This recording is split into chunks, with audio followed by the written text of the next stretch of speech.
પહેલી ફેબ્રુઆરીએ મોદી સરકાર રજૂ કરશે સામાન્ય બજેટ. બજેટથી ઉદ્યોગોને છે અનેક આશા અપેક્ષા. સુરતના હીરા ઉદ્યોગને બજેટથી ઘણી આશા છે, કેમ કે એક સમય સુરતનો હીરા ઉદ્યોગ સરકારને મોટી હુંડિયામણ રડી આપતો, પરંતુ છેલ્લા કેટલાક વર્ષોથી હીરા ઉદ્યોગ ઉપર મંદીના વાદળ ઘેરાયા છે.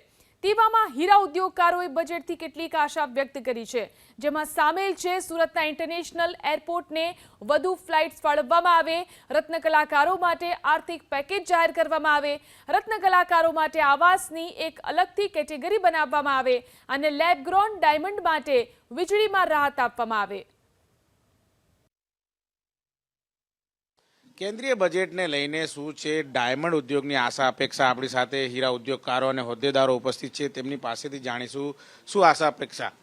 1 ફેબ્રુઆરીએ જ્યારે કેન્દ્ર સરકારનું બજેટ રજૂ થવા જઈ રહ્યું છે, ત્યારે ડાયમંડ ઇન્ડસ્ટ્રીઝ વતી સરકારશ્રીને હું વિનંતી કરું છું કે લાસ્ટ 1.5-2 વર્ષથી જે માર્કેટની અંદર મંદીનો માહોલ છે, તેનાથી આર્થિક રીતે માર્કેટની હાલત કફોડી બની છે, રત્ન કલાકારોની હાલત કફોડી બની છે. ત્યારે બજેટની અંદર એવી જોગવાઈ કરવામાં કે ટૂંકા ગાળાની વગર વ્યાજની લોનો રત્ન કલાકારોથી લઈને નાના ઇન્ડસ્ટ્રીવાળાને કારખાનેદારોને મળે એવી હું અપેક્ષા અને આશા રાખું છું.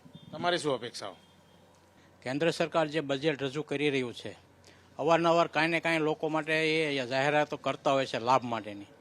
ડાયમંડ એસોસિએશન અમારી એક જ માંગણી અને લાગણી છે કે જે આવાસો બનાવે છે પ્રધાનમંત્રી, મુખ્યમંત્રી, તો સ્પેશિયલ કેટેગરીમાં રત્ન કલાકારો માટે અને વેપારીઓ માટે શું સુવિધા આપી શકાય એવું વિચારે તો ખૂબ સારું ગણાશે.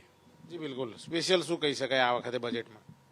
રૂરલ એરિયાની અંદર ખાસ કરીને મહિલાઓની પણ આ રોજગારી પૂરી પાડે છે, એટલે મહિલાઓનું ક્લસ્ટર માટે એક સ્પેશિયલ જોગવાઈ કરીને મહિલાઓને આ ઉદ્યોગ માટે રાહત આપવામાં આવે અને મહિલાઓ દ્વારા જે ફેક્ટરીઓ ચાલતી હોય ને મહિલાઓ થકી અને જ્યાં મહિલાઓ કામ કરતી હોય ત્યાં સ્પેશિયલ વીજળીનું સરકાર તરફથી રાહત મળે. અને ખાસ કરીને હવે લેબગ્રોન ડાયમંડ ઇન્ડસ્ટ્રી જ્યારે વિકસિત થઈ રહી છે, ત્યારે એના માટે એક વીજળી ટેરિફ સ્પેશિયલ આપવામાં આવે ને એક સ્પેશિયલ ચોક્કસ ઝોન જાહેર કરવામાં કે જ્યાં વીજળી સસ્તી મળે, એના માટે આ લેબગ્રોન ડાયમંડ ઉપર વિપુલ તકો રહેલી છે.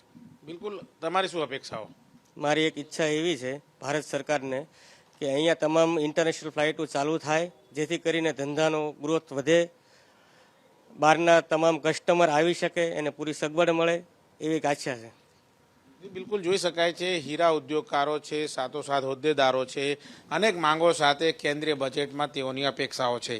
કેમેરામેન રાકેશ પાનવાલા સાથે ધનરાજ બાગલે, એબીપી અસ્મિતા, સુરત.